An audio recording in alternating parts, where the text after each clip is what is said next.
बिस्मिल्लाहिर्रहमानिर्रहीम। अस्सलाम वालेकुम नाज़रीन, मैं अहमद फ़वाद हूँ और आप मेरा यूट्यूब चैनल देख रहे हैं। अहम ख़बरों, तज्ज़िये और तबसरे के साथ आज की व्लॉग में आपकी खिदमत में हाजिर हुआ हूँ। आज की नाज़रीन सबसे बड़ी डेवलपमेंट, चीफ़ जस्टिस कादी फ़ाइज़ ईसा पर अदलिया के अंदर से अदम एतमाद कर दिया गया है और अदलिया के अंदर से आवाज़ें उठना शुरू हो चुकी हैं।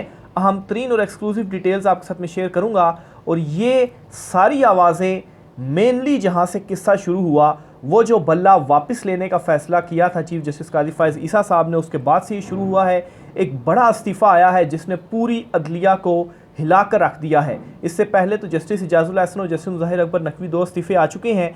एक बड़ा इस्तीफ़ा ये आया है और ये इस्तीफ़ा अब मज़ीद इस्तीफ़ों की भी लाइन लगने जा रही है। इसके बाद अहम तरीन तफसीलात आपके साथ मैंने शेयर करनी है कि अब अदलिया के अंदर क्या होने जा रहा है। दूसरे नंबर पर नाज़रीन, चीफ़ जस्टिस कादी फ़ाइज़ ईसा की जानिब से एक अहम बयान सामने आया और इस बयान में उन्होंने जस्टिस इजाज़ुल एहसन को लेकर कहा है कि मुझे बड़ा धचका मिला है। जस्टिस इजाज़ुल एहसन ने क्या धचका दिया है चीफ़ जस्टिस कादी फ़ाइज़ ईसा साहब को, इस पर भी कुछ अहम तरीन तफसीलात हैं, वो भी आपके साथ मैंने शेयर करनी है। इसके अलावा इमरान खान के अगेंस्ट ही जो इद्दत का में निकाह वाला केस है, असल में इस केस में सज़ा दी जाएगी इमरान खान साहब को, ज़ाहिर सी बात है, जिस तरह से बाकी मुकदमों में हुई है। लेकिन इस केस में इमरान खान को सज़ा क्यों दी जाएगी और इस केस में सज़ा देकर क्या एक बयानिया बनाने की कोशिश की जाएगी, अहम तरीन इंकशाफात इस पर भी सामने आए हैं, वो भी आपके साथ में शेयर करूँगा। सबसे पहले तो नाज़रीन, ये अदलिया में जो कुछ इस वक्त चल रहा है, इस्तीफ़े की कहानी है, आपके साथ में शेयर करता हूँ। जस्टिस शाहिद जमील ख़ान ये लाहौर हाई कोर्ट के जज हैं और सीनियरिटी में इस वक्त इनका जो नंबर है वो 11वां आता है। इन्होंने इस्तीफ़ा दे दिया है। इन्होंने मुस्तकबिल में चीफ़ जस्टिस तो नहीं बनना था लाहौर हाई कोर्ट का, क्योंकि सीनियरिटी में थोड़ा 11वां नंबर है इनका, और लेकिन ये मुस्तकबिल में सुप्रीम कोर्ट ऑफ पाकिस्तान के जज ज़रूर बन सकते थे। 2028 के 29 तक इनकी जो जॉब थी वो थी और उससे 5 साल पहले, 6 साल पहले इन्होंने इस्तीफ़ा दे दिया। इसकी वजह क्या बनी है? इसकी वजह इन्होंने अपने इस्तीफ़े के अंदर खुद लिखी है। बज़ाहिर तो जो इन्होंने इस्तीफ़ा दिया, जो सामने आया, उसमें इंग्लिश में जो एक पैराग्राफ इन्होंने लिखा, इसमें तो इन्होंने कहा जी कि वो जस्ट इस्तीफ़ा दे रहे हैं, लेकिन इसके नीचे इल्लामा इकबाल के इन्होंने कुछ अशार लिखे हैं और उन अशार के अंदर सारी कहानी इन्होंने बता दी है कि जो निज़ाम अदल है इस वक्त, इस पर ये एहतजाज कर रहे हैं और एहतजाजन इन्होंने इस्तीफ़ा दिया है और ये बागी हुए हैं। और ये असल में अदम एतमाद है चीफ़ जस्टिस कादी फ़ाइज़ ईसा साहब के ऊपर कि उनके नीचे जो जुडिशरी है इस वक्त वो सरबराह हैं, सुप्रीम कोर्ट के भी सरबराह हैं, ज़ाहिर सी बात है, और सारी जुडिशरी के वो सरबराह हैं, लेकिन उनके नीचे जजिस इस्तीफ़े दे रहे हैं और एहतजाजन ये जो इस्तीफ़े हैं वो दिए जा रहे हैं। जस्टिस मुज़ाहिर अकबर नकवी का जब इस्तीफ़ा आया तो कहा गया जी कि उनके ख़िलाफ़ रेफरेंस था तो उन्होंने इस्तीफ़ा दे दिया क्योंकि उनके ऊपर रेफरेंस करप्शन साबित हो रही थी। माफ़ी चाहता हूँ, थोड़ी लाइट चली गई, मैं टॉर्च का करके फिर वापस आता हूँ व्लॉग की तरफ। माफ़ी चाहता हूँ, असल में आज थोड़ा सा लाइट का इशू चल रहा है तो बार बार 5-10 मिनट के लिए लाइट ले जाते हैं और फिर उसके बाद वापस दे देते हैं, फिर लाइट चली जाती है। तो बहरहाल ये टॉर्च के ज़रिए थोड़ा सा काम चलाया है।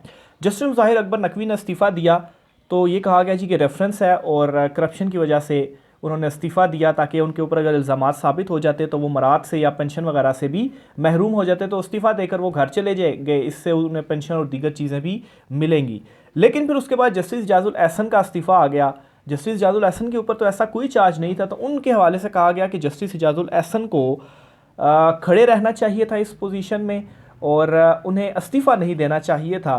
तो उन्होंने इस्तीफ़ा देकर बड़ी गलती की, वो डट कर खड़े नहीं रहे जिस तरह से कप्तान डट कर खड़ा हुआ है। लेकिन अब जस्टिस शाहिद जमील ख़ान साहब का जो इस्तीफ़ा सामने आया है, इस इस्तीफ़े ने सारी कहानी क्लियर कर दी है कि असल में ये निज़ाम अदल के ख़िलाफ़ एहतजाज है और चीफ़ साहब के ऊपर ये अदम एतमाद है कि वो अपने नीचे जुडिशरी के ऊपर चीज़ों को या जो तहफ़्ज़ात हैं उनको एड्रेस नहीं कर पा रहे और उनके नीचे इस तरह से इस्तीफ़े आ रहे हैं और ये इस्तीफ़े आइंदा आने वालों दिनों में मज़ीद भी जुडिशरी से सामने आएंगे। इस पर साबिक सदर एहसन भवन साहब हैं, उन्होंने ये कहा है कि ये जो इस्तीफ़ा है ये मामूली बात नहीं है। इस्तीफ़े में लिखे गए शेर ने पूरे निज़ाम अदल पर सवालात खड़े कर दिए हैं। अभी मज़ीद इस्तीफ़े आएंगे। सुप्रीम कोर्ट बार के साबिक सदर एहसन भवन, और 3 इस्तीफ़ों की इस वक्त जो बाज़गश्त है वो चल रही है कि 3 मज़ीद इस्तीफ़े आएंगे। और एहसन भवन साहब साबिक सदर हैं सुप्रीम कोर्ट बार के, तो उन्होंने भी ये बात कही है कि मज़ीद इस्तीफ़े भी जुडिशरी से आएंगे। जुडिशरी के अंदर इस वक्त जो कुछ चीज़ें चल रही हैं या हलचल जो चल रही है, इस पर जो कुछ गुफ्तगू वगैरह हुई है मेरी, जो सोर्सेज वगैरह जो अपनी ऑब्जर्वेशन शेयर कर रहे हैं, एक तो ये जी कि एक जो हलचल है या जो तहफ़्ज़ात हैं, बेसिकली इस वक्त जो हालात या सिचुएशन चल रही है, जो फ़ैसले दिए जा रहे हैं उनके ऊपर इम्प्लीमेंट नहीं हो रहा, और अगर कोई वो फ़ैसला दे भी देते हैं तो ऊपर से जाकर वो तब्दील हो जाता है। अब ऊपर से जाकर तब्दील किस तरह से हो जाता है, एक एग्जांपल बल्ले के निशान वाली ले लें। बल्ले का निशान वापस किया पेशावर हाई कोर्ट ने पाकिस्तान तहरीक इंसाफ को, और सुप्रीम कोर्ट में जाकर वो फैसला रिवर्स हो गया और बल्ले का निशान वापस ले लिया गया। पाकिस्तान तहरीक इंसाफ से इलेक्शन से कुछ हफ्ते पहले ये लिया गया, करना ही था तो इलेक्शन के बाद कर लेते, बल्ले का निशान ले लेते, या बहुत पहले कर लिया जाता। हर कोई इस फैसले के ऊपर तनकीद कर रहा था। जस्टिस इब्राहिम के वो रिमार्क्स जिसमें उन्होंने कहा था कि हमारे फैसले के ऊपर अमल दरामद अगर नहीं होना तो फिर बेहतर यही है कि हम इस्तीफ़ा दें और हम घर चले जाएं। जस्टिस इब्राहिम जो कि पेशावर हाई कोर्ट के चीफ जस्टिस हैं, ये उनके रिमार्क्स थे। जस्टिस शाहिद के हवाले से जिन्होंने आज इस्तीफ़ा दिया, एक और बात बताई जा रही है कि जस्टिस बंदयाल साहब की ये थोड़े से करीबी थे, और जो इस्तीफ़े भी सामने आए सुप्रीम कोर्ट से भी 2 जजिस के, उनको भी यही उनके हवाले से था कि वो जस्टिस बंदयाल ग्रुप से उनका ताल्लुक़ था। फिर इसी तरीके से ये असल में एहतजाजन ये जो इस्तीफ़े हैं वो दिए जा रहे हैं, और मज़ीद जो इस्तीफ़े हैं ये आइंदा दिनों में अदलिया से आना, ये बड़ा अब ख़तरनाक जो मामला है वो खुल चुका है। और मेरे ख़्याल से अब जो सारी चीज़ें हैं, जिस तरह से अदलिया के अंदर से ये जो मामले सामने आ रहे हैं, अब चीज़ें रिवर्स होने का वक्त शुरू हो चुका है। यानी कि अब ज़ाहिर सी बात है, इस तरह से अगर इस्तीफ़े आएंगे तो निज़ाम फिर चल नहीं सकेगा। तो इसका मतलब ये है कि अदलिया जो है वो कंसर्न भी है, और अगर अदलिया के अंदर स्टैंड ले लिया जाता है तो फिर जो चीज़ें हैं वो दुरुस्तगी की तरफ जा सकती हैं, क्योंकि अदलिया वो है जिसने इंसाफ फराहम करना होता है और इन्होंने फ़ैसले देने होते हैं और इम्प्लीमेंट भी करवाने होते हैं। और अगर अदलिया डट जाए कि हमने अपने फ़ैसलों पर इम्प्लीमेंट करवाना है, तो फिर ऐसा नहीं हो सकता कि इंतज़ामिया उनका हुक्म बिल्कुल ही ना माने। इलेक्शन का फ़ैसला नहीं माना गया लेकिन सुप्रीम कोर्ट ने एक्शन नहीं लिया, उसके ऊपर कोई तौहीन अदालत की कार्रवाई नहीं हुई। फिर चीफ जस्टिस कादिर फ़ाइज़ साहब आए तो उन्होंने 8 फरवरी इलेक्शन की जो डेट है उनकी वजह से आई, और फिर आगे इलेक्शन जो है वो अनाउंस हुए। तो बहरहाल ये इस वक्त अदलिया के अंदर चीज़ें चल रही हैं।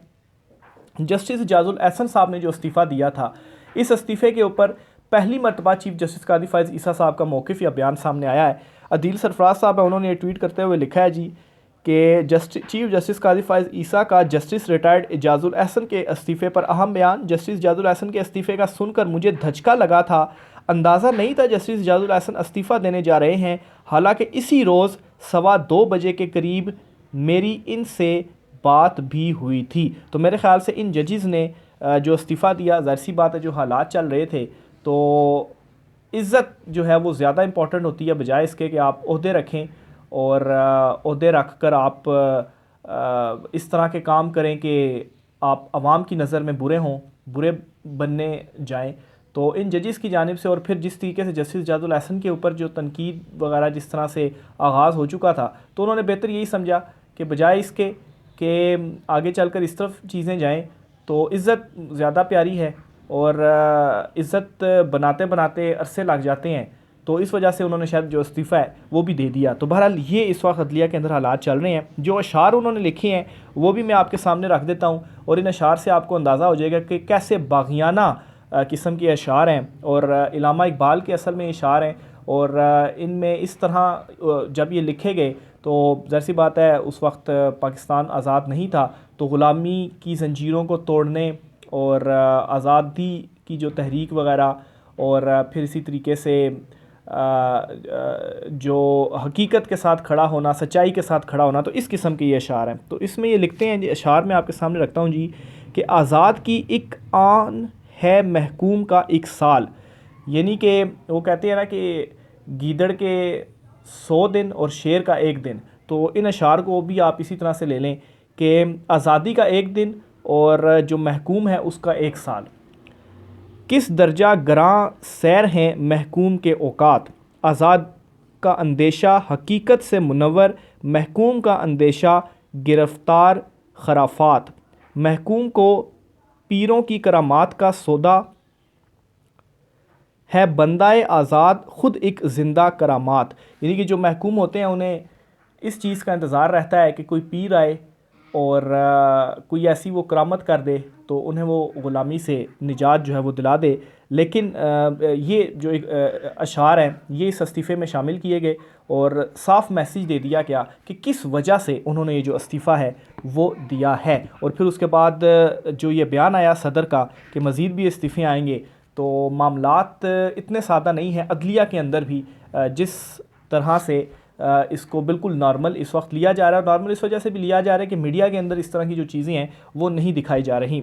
आगे चलते हुए नाजरीन, इमरान खान साहब के अगेंस्ट ये जो इद्दत में निकाह वाला केस है, इस हवाले से इमरान खान साहब ने चूँकि समाज जारी है तो उन्होंने गुफ्तगू की और कहा है कि ये जो इद्दत वाला केस है असल में इनके ख़िलाफ़ क्यों खोला गया और क्यों इसमें सज़ाएँ अभी इनको होने जा रही हैं। इसकी जो रीज़न है वो ये है कि इमरान खान साहब ने रियासत मदीना का जो नारा लगाया था, तो असल में इमरान खान की इमेज को इन्होंने बर्बाद करना था। तो ये इद्दत में निकाह वाला केस खोला गया कि देखें इमरान खान का तो जो निकाह है वही दुरुस्त तरीके से नहीं किया गया। तो ये वो शख्स है जो कि रियासत मदीना की बात करता है लेकिन अपने इसके ये करतूत हैं। फिर इमरान खान साहब के माजी की जो वो सीता वाइट वाला केस या माजी के इमरान खान के जब उस वक्त वो क्रिकेट के दौरान के जो चीज़ें थी उनको सामने लाया गया एक इमेज ख़राब करने के लिए इमरान खान की, कि देखें ये असल इमरान खान का चेहरा है और असल चेहरा क्या है और बातें इमरान खान रियासत मदीना की करता है। तो ज़ाहिर सी बात है आप जो परसेप्शन है इसी तरीके से क्रिएट करते हैं, इसी तरीके से जहन साजी की जाती है। तो इमरान खान साहब ने आज ये बता दिया कि इद्दत वाला जो केस है, इद्दत में निकाह वाला, ये इस वजह से ओपन किया गया। लेकिन जितने भी इमरान खान के अगेंस्ट प्रोपेगेंडे इस्तेमाल किए गए उस सब का इमरान खान को फ़ायदा ही हुआ और इमरान खान का वोट बैंक बढ़ा। यानी कि इस वक्त सिचुएशन ये है कि इमरान खान का वोट बैंक 80% से भी बढ़ चुका है और अगर टर्न आउट 70-80% होता है तो ये जो आज़ाद उम्मीदवार हैं ये जीतेंगे। और इस वक्त सिचुएशन ये है कि कोई 165 आज़ाद उम्मीदवार ऐसे हैं जिनके हवाले से एक रिपोर्ट खुफिया सामने आई है कि ये टॉप कर रहे हैं अपने हलकों के अंदर। यानी कि आज़ाद होने के बावजूद पाकिस्तान तहरीक इंसाफ की इमरान खान की इनके साथ हिमायत है और ना सिर्फ आज़ाद है होना बल्कि ये वो उम्मीदवार हैं जिनकी कि वो कोई ज़्यादा नॉन उम्मीदवार नहीं है। यानी कि पाकिस्तान तहरीक इंसाफ की सारी मेन टीयर की लीडरशिप को तो आपने साइड पर कर दिया, फिर उसके बाद सेकंड टीयर की लीडरशिप को भी साइड पर कर दिया। तो इमरान खान ने कहा कि तो अंडर 15 की मेरी टीम है, उनसे भी ये लड़ नहीं पा रहे। यानी कि एक तो अननोन आज़ाद उम्मीदवार हैं, इनका कोई इतना वो नहीं है कि हलकों के अंदर पहले बहुत ये इलेक्शन लड़ के आए हों या ज़्यादातर वकला को टिकट जारी किए गए हैं। सिर्फ़ और सिर्फ एक चीज़ है इनके साथ और वो ये है जी कि इमरान खान की इनको सपोर्ट हासिल है। तो इसको नेगेटिव पॉइंट था, लेकिन इसके बावजूद भी 165 हलकों में आज़ाद उम्मीदवार टॉप पर हैं और टॉप पर होने का मतलब ये है कि वो जीत रहे हैं। यानी कि बाकी जो हलके हैं उनमें आज़ाद उम्मीदवार ऐसा नहीं है कि वो हार रहे हैं, वो कॉन्टेस्ट कर रहे हैं या क्लोज कॉन्टेस्ट उनके साथ होगा। तो इसी वजह से ही जो परेशानी है वो हर तरफ फैली हुई है। लेकिन वक्त तब्दील होने जा रहा है और ये जो इस्तीफ़े सामने आए हैं, अदलिया के अंदर भी अब जो बेचैनी है वो शुरू हो चुकी है और आवाज़ें उठना शुरू हो चुकी हैं। राय का इज़हार कीजिएगा। आज की व्लॉग से इतना ही, मुझे इजाज़त दीजिए। अल्लाह हाफ़िज़।